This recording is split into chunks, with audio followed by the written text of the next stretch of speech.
What is going on, guys? Welcome back to the Express DFS podcast presented to you by Draft Dashboard.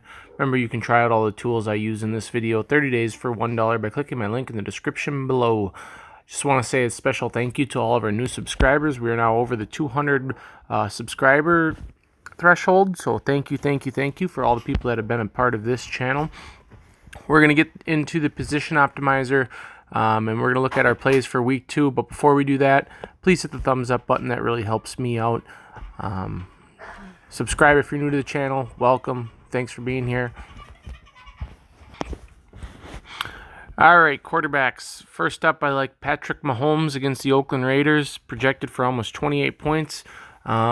He's expensive, but he's projected for a huge game. And he's a great player. He's a little banged up after week 1, but I expect this game to be a shootout, so I like Patrick Mahomes quite a bit. Next guy, I'm not including him, but I want to talk about him, is Lamar Jackson. Lamar Jackson was great in week 1, 36.6 points. The only problem for me is he's just too expensive. 6,700 Lamar Jackson. You're going to basically need him to run a touchdown and throw for at least 2. And I just, the Arizona defense is better than people want to give it credit for. But I just think that Lamar Jackson's just too expensive this week. Next guy that I want to talk about, I kind of skipped this mid-range here with Watson, Rodgers, Brady, Prescott, Wilson. The only one I would really consider in that range that I don't have is Wilson. But I'm leaving out Wilson as well. Next up, I have Phillip Rivers against the Detroit Lions. I expect this game to be a shootout. He's opposite of my favorite quarterback this week, which is actually Matt Stafford.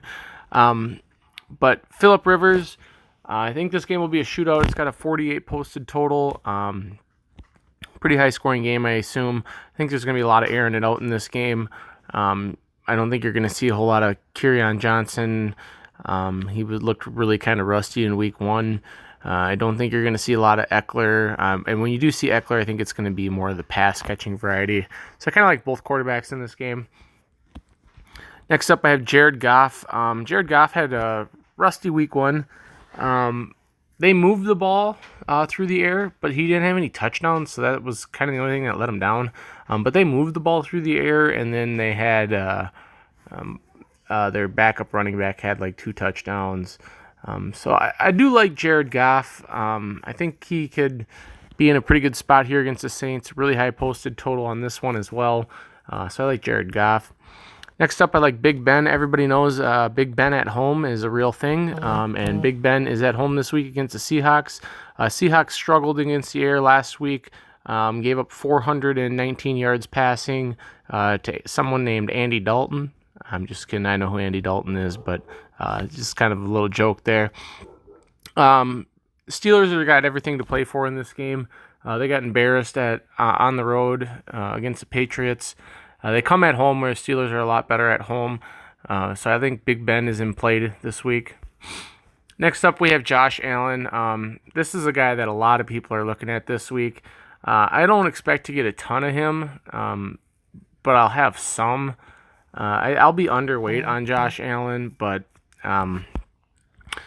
I still think he's in play with the rushing upside. He had 10 rushing attempts last week. He ended up with 20. He got most of that in the second half as they were getting shut out at the half. And my favorite quarterback this week is Matt Stafford. He had 31.6 last week, and I expect this game to be a shootout. I really like this game for fantasy purposes. Stafford to Galladay is really the only thing that I'm looking at. Maybe Hawkinson. Marvin Jones wasn't really targeted that much last week. And then Amendola had a few, but he's more of the slot guy. So I think I'm good on his other receivers, but I do like Matt Stafford throwing the ball. I could see them doing something similar to Indy last week. Being down, coming back late, throwing it, airing it out. Same thing that happened in the Cardinals game. Once the game got close, he started airing it out, and he did pretty good at it. Last guy I'm going to consider is Derek Carr against the Kansas City Chiefs. He's got an 18 projection. He's only 5,100. He looked really good last night. I think he only had one passing touchdown. He had Jacobs get one in there. Maybe he had 2 touchdowns. Anyways, Derek Carr looked pretty good. Raiders looked pretty good as a team. I was kind of impressed with them last night, so I'm a little high on the Raiders this week, especially in a good matchup against Kansas City. Running backs. I left out Saquon against Buffalo. Buffalo's got a pretty good run defense, as you can see. They are 4th in team ranked defense and 17 against running backs. So I kind of left him out. He was my odd man out. Ezekiel Elliott, I'll consider. Don't expect to get a ton of him. Washington, 26th defense, 14th against running backs, but they played the Eagles, who just have a bunch of committee bullshit. So you never really see the Eagles shred anyone for like 200 yards. So I don't really buy into that. The Redskins have the 14th best run defense. And Ezekiel Elliott is the guy that I think is going to be the man this year. I said that going into football season that if I had the number 1 pick, he would have been my number 1 pick. I did not have the number 1 pick, but he's still my favorite guy, my favorite running back this year. Next up, we have Alvin Kamara. Alvin Kamara, really good spot here against the Rams. I mentioned it last week with Christian McCaffrey. I told you guys that he would have a minimum of 8 catches. I think he had exactly 8 catches. Had a huge game, 2 touchdowns, bunch of yards. Same kind of script for Alvin Kamara this week. He's going to catch balls out of the backfield. He's going to be able to run the ball. He's their guy. The only time you're going to see Latavius Murray in the game is inside the 30s, and that's going to be even kind of minimal. He'll be sprinkled in, but nothing crazy. Next up, I have Dalvin Cook. Dalvin Cook, I'm a Vikings fan, so I'm a little biased here. I don't love him in this matchup. I don't think it's the greatest matchup, but Dalvin Cook looked really, really good. He looked like a top running back, so I think I had to include him this week just because he looked so good. But the Packers defense looked really good, obviously, against the Bears. We only have a 1-game sample size, so be careful with some of the rankings. Remember, it is still only a 1-game sample size, so some of this stuff will look better come week 2 and 3, where we have more than just a 1-game sample. Next up, I have Todd Gurley. Todd Gurley looked pretty good. He only had like 9 carries, so this was kind of like a preseason game for him. But he had good performances on his 9 carries. I think he had like 94 yards rushing. Against the Saints, Saints defense is actually pretty good against the run, and they're getting one of their best run defenders back this week. But Gurley didn't have a ton of volume, and I expect that to almost be doubled this week. And like I said before, I really like this game to shoot out as well. So I think that game's going to be high scoring, so I like me some Todd Gurley. Then we have Austin Eckler. You can pair him with Phillip Rivers and Keenan Allen if you want to do a stack. But Austin Eckler is a really good pass-catching running back. I think he had 2 touchdowns last week. He had a ton of yards. Huge game for him. He might have had 3 touchdowns. I don't even remember. But he had a huge week, a ton of yards, a lot of receiving. So Austin Eckler is in play this week against Detroit because I like that game to be high scoring. Then one of the last running backs, I think I got one more after this, but Derrick Henry against the Indianapolis Colts. Colts struggled, obviously, against the running backs last week as Eckler shredded them, but that was also through the air as well. But Derrick Henry's been awesome. This dude, when he's healthy and not banged up, he's a really good running back, so I had to include him at only 6K. Then we have Devin Singletary for the Buffalo Bills. He's got a really nice price tag as well, $4,200. He only had, I think he only had 9 carries as well, but he was averaging like 10 yards a carry, so he had a pretty big week for as little as his volume was. But I think that we'll see that go up. They just couldn't really run the ball much because they were down by 16 in the second half, so they had to start throwing it a little bit. And the last guy I'm going to conclude is Rex Burkhead. I think you could see New England get out in front early and then kind of lean to Rex Burkhead to finish this game off. Miami's horrible. Miami also plays New England pretty tough at home. I know it's not a really good year to say that because Miami's just that bad, but if New England gets out early, I think you could see Rex Burkhead close it down and get a lot of the points later on in the game. And then the last guy is Josh Jacobs against the Chiefs. If you watch the Monday night game at all, you'll know why I like Josh Jacobs. He looked really good, really fresh, young. He ran the ball well. He caught the ball well. Scored a touchdown. Had over 100 yards. Alrighty, wide receivers. First up, I have Keenan Allen to pair with. Keenan Allen to pair with. Okay, I gotta quit it. So many buttons here. Keenan Allen to pair with Phillip Rivers. I think that he was if you were playing a PPR league, he was a monster last week. He scored a touchdown, had 100 yards. Doesn't matter really what format you were playing, but Keenan Allen. He lines up everywhere. He catches balls everywhere. He catches them on crossing routes, deep balls. He just does everything for this team. And I think it's a really good spot for the Chargers in a dome, especially. Next up, I have Juju Smith-Schuster to pair with Big Ben. Juju didn't have a very good game in Week 1. I talked about that in one of my other videos about how Belichick seems to just eliminate one of the stud players on the other team, and Juju was kind of the guy that got eliminated. He also took out Connor, too. I mean, the Steelers didn't do anything. But we come back at home. Like I said, Seattle just got destroyed in the air by Andy Dalton, so I don't know why we wouldn't expect Big Ben and Juju Smith-Schuster to do the same, especially coming home. Next guy up, I have Amari Cooper. This is just Dak's guy. As you can see, 25.6 points. This one, I think if the game stays close, Cooper's going to have a lot to do with them putting in a late score. If this game blows out early, then, obviously Cooper's going to kind of get taken out of the game, and it's just going to be the Zeke Elliott and Tony Pollard show. Next up, I have Sammy Watkins to pair with Patrick Mahomes. It almost feels like a chase game for Sammy Watkins. Obviously, he was only like 3% owned in tournaments last week. But he put up 50, and the only reason why I like him is because Tyreek Hill is out, so he's going to be on the field even more than he already was, and he's going to be their number one wide receiver. So if you like that game, you kind of have to like Sammy Watkins and or Travis Kelce. Next up, I have Kenny Golladay. Don't love the price on him at $6,600, but he is Stafford's guy. I watched the last bit of that game on Sunday, and anytime he got into any sort of trouble, the first way he looked was Kenny Golladay. So if I like Stafford this week, I have to like Kenny Golladay no matter what price he's at. 6,600 is a little steep, but I think we can get there with him.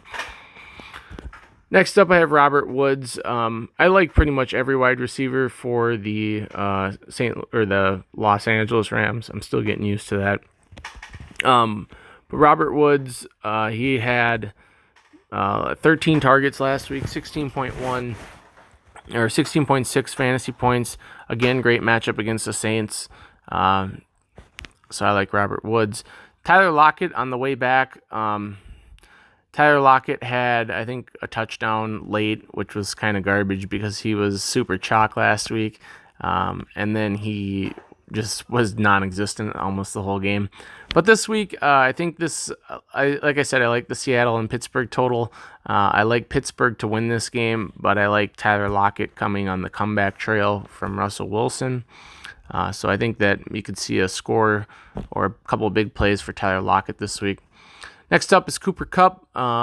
This guy is the red zone wide receiver, it seems like, out of the slot for the Rams against the Saints.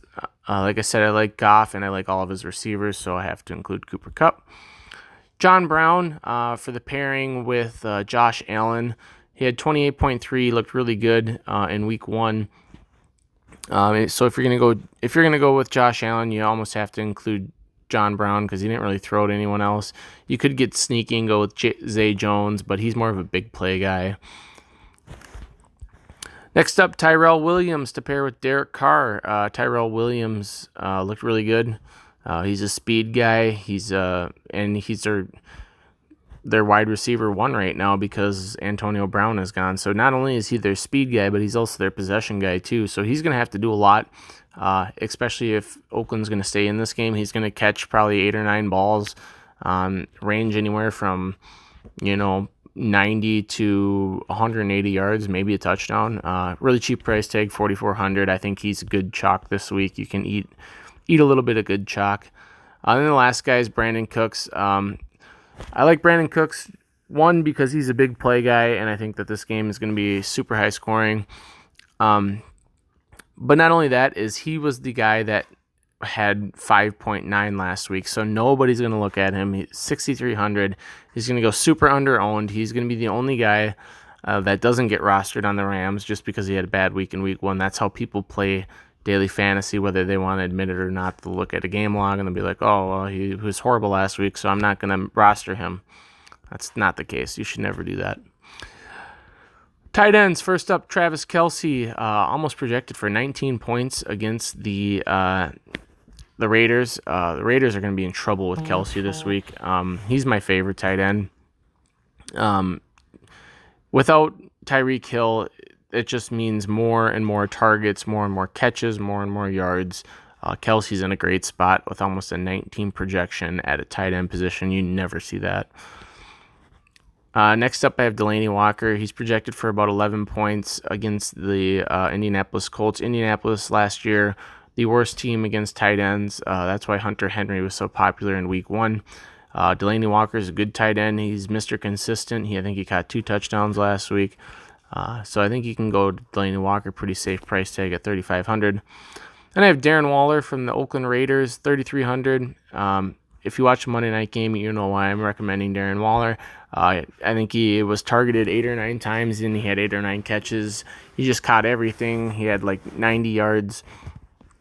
This is their dude. I watched Hard Knocks this year, and Hard Knocks, they said that this dude's like unguardable in practice, and it showed on Monday night because he was hard for anyone to keep with.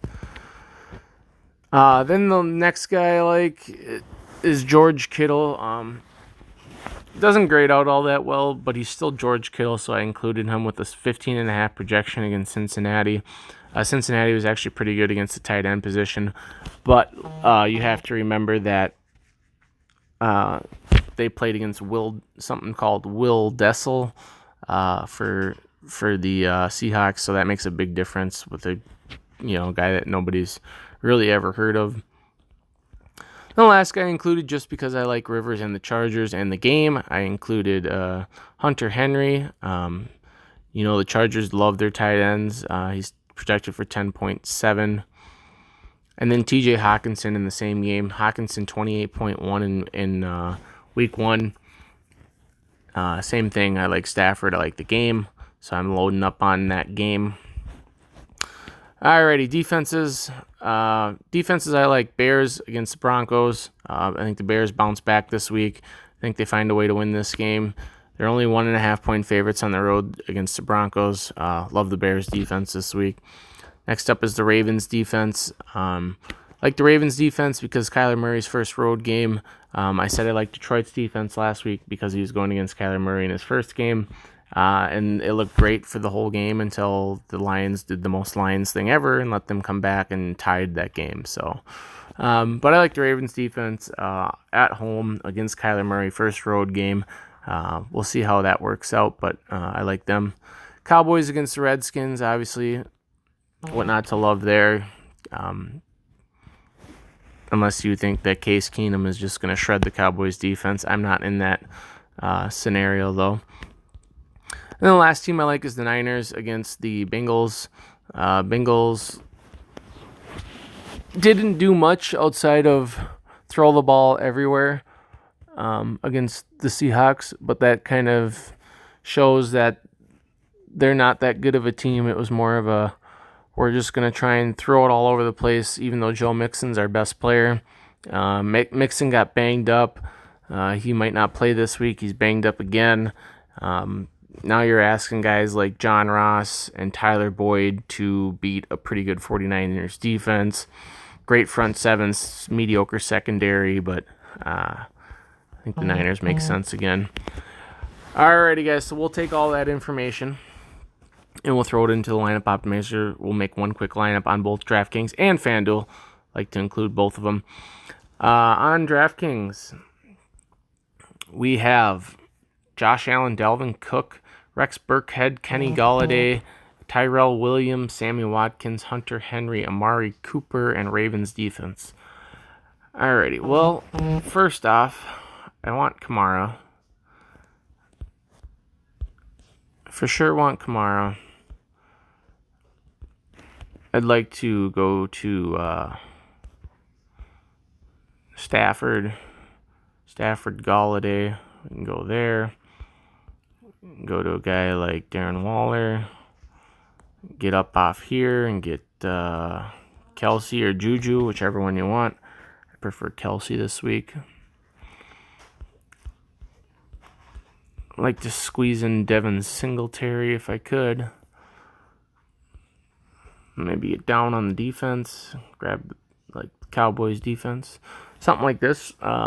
Matt Stafford, Alvin Kamara, Devin Singletary, Kenny Golladay, Tyrell Williams, Sammy Watkins. Yeah, we could go Sammy Watkins. I'd rather go Juju, though. Let's go Stafford, Kamara, Singletary, Golladay, Tyrell Williams, Juju, Darren Waller, and Travis Kelce, Cowboys defense. This lineup is unique because you have two tight ends. So you always want to be unique. Not too many people do that, so then you can save this lineup. Check out the mass lineup generator real quick, just to show you guys that you can make multiple lineups on here. I like to set my mass exposure at about 40%, within 100 of the side. So this just makes you can do up to 100 lineups at a time, and then you can download the CVS file and upload it right to DraftKings. So if you want to do mass multi-entering, this is a great way to do it. So I've kind of gotten into mass multi-entering a little bit, just because this tool makes it so much easier to do so. So something you might want to try out when you look at the website. Get in through my link. You try it out 30 days for $1. Best deal in the NFL for any kind of optimization, any kind of DFS tools, any kind of websites. This is the best. That's a full 30-day trial, 30 days for $1. All right, so then I just kind of sorted it by projection, and we get Big Ben, Duke Johnson, Derrick Henry, Keenan Allen, Austin Eckler, John Brown, Juju Smith-Schuster, Delaney Walker, Cowboys defense. It's a pretty solid lineup. Projects out for 136. You can go through this. You can look at all the defenses, all the players, and then you can click this export button. It'll give you a CVS file. You can select all of these players by clicking this button, and then click export selected, and then that'll give you an exported lineup into a CVS file. You go into the DraftKings lineup builder, and you can just upload your CSV file right into it, and it'll give you all 100 lineups on there in a matter of seconds. So awesome stuff there.